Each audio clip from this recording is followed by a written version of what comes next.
I had a question from a former guest of mine. His name is Jim Rickards. He was a ex-CIA advisor, writes a lot of books about money and about global supplies. And he said this. He said, isn't the sabotage of Nord Stream tantamount to an act of war by the U.S. against Germany?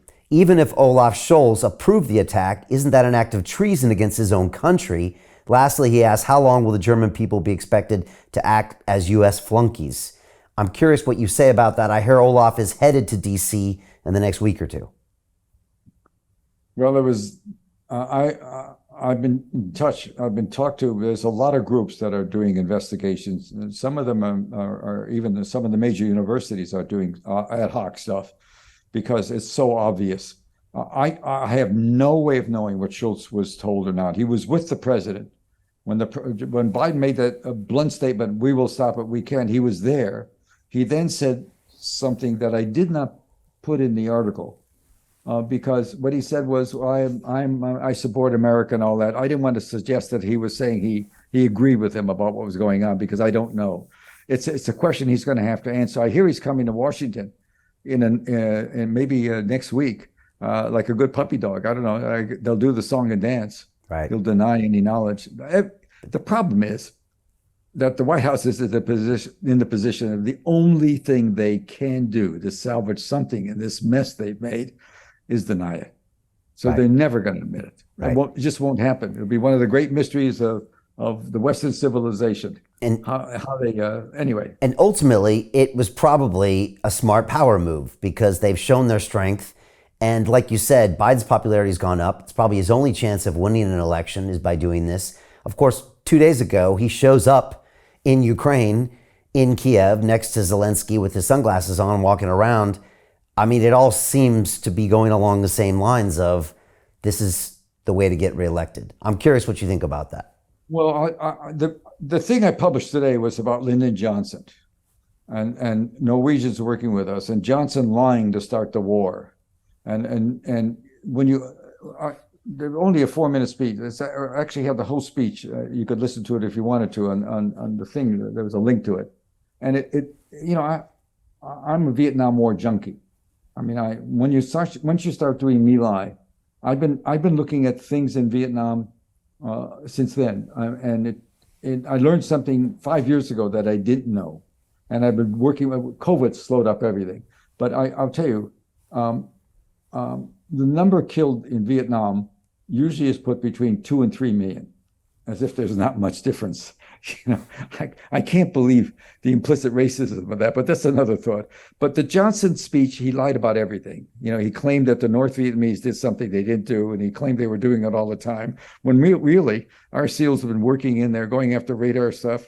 We even had a couple of SEALs wounded in North Vietnam, and they managed to get to the coast where they were rescued.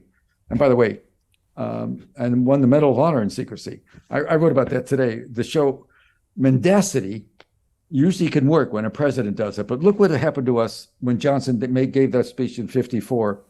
You had 58,000 Americans killed, and you had 2 to 3 million Vietnamese. That's the number. We don't know the number killed. We know that many died. How many were directly from the war? Died because of being involved or in the area where the war was. Some died of old age, I'm sure, too, but not many. There are a lot of killing. And so when you look at it that way, you say to yourself, what are these guys doing? Wagging a finger in the face of a Chinese in public, provoking the Chinese, pushing hard. Putin 2 days ago announced he was going to put all of his nuclear subs on full alert.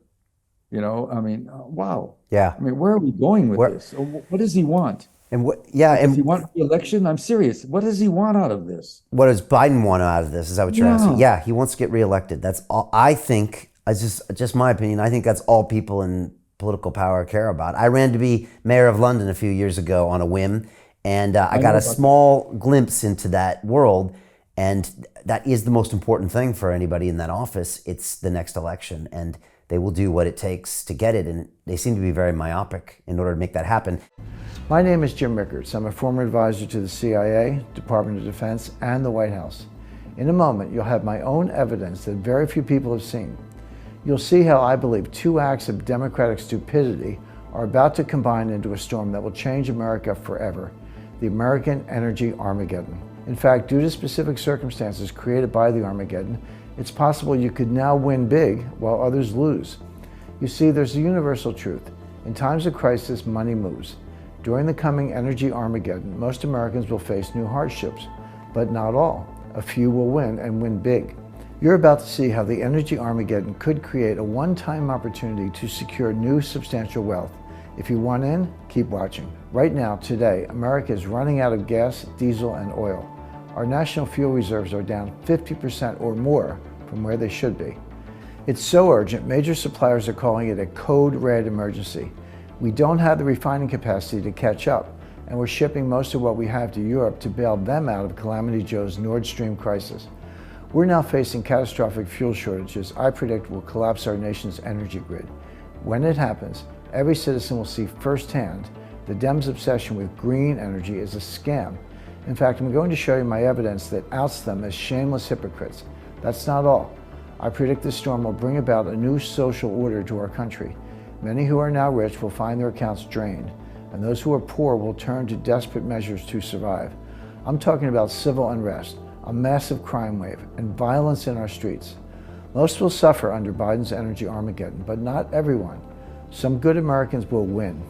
They'll take advantage of wealth-building opportunities created by the upheaval, which I'll reveal here today, to vastly improve their personal economic situation. And that's the most important thing I want to share with you. Now, if the idea of winning while others suffer makes you uncomfortable, no problem. Then this presentation is not for you. But the way I see it, our great nation was built during times of crisis when a few smart people recognized opportunity and seized it. If you see the storm coming, if you know Calamity Joe and his ilk are steering us straight into it, and you want to not just survive, but thrive by using the crisis potentially to grow your personal wealth, then you're exactly who I want to reach today. Give me about 3 minutes of your time. I'm going to show you everything right now.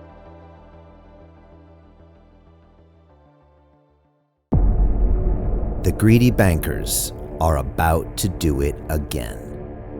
In 2008, they crashed our financial system and nearly bankrupted the entire global economy. Then they received trillions of dollars in government bailouts. And after, they demanded fat bonuses paid for by you, the taxpayer.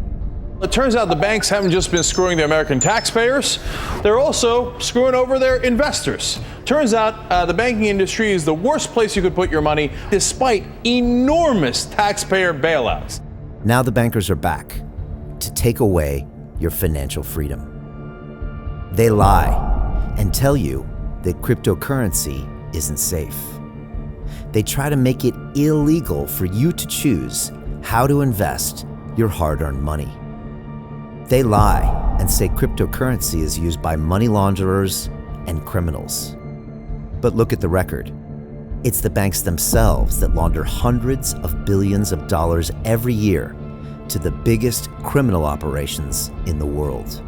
Leaked documents have revealed how some UK banks have helped criminals, money launderers and Russians under sanctions. American authorities discovered that the Sinaloa cartel moved $881 million through HSBC accounts as bank officials turned a blind eye to the illegality. The bankers lie and say cryptocurrency is not a real investment. Meanwhile, the smartest CEOs in the world are buying billions and billions of it. The truth is that banks lie about cryptocurrency because it makes them scared. The banks take $9 trillion per year of your hard-earned money, and they are worried that they will finally be exposed. They're scared because crypto means they can no longer control your money, which means they can no longer control you. They are scared because you might actually understand your money and intelligently decide what to do with it.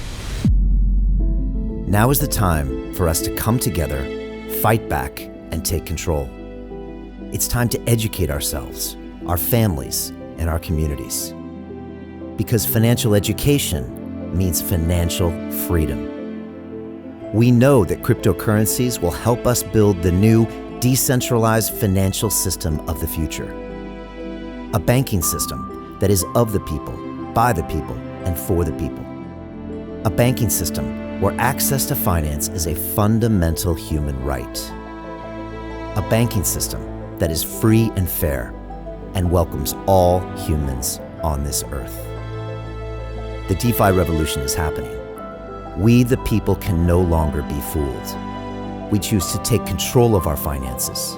We choose to take control of our freedom. We choose to take control of our future. Join us, and let's take back our financial freedom forever.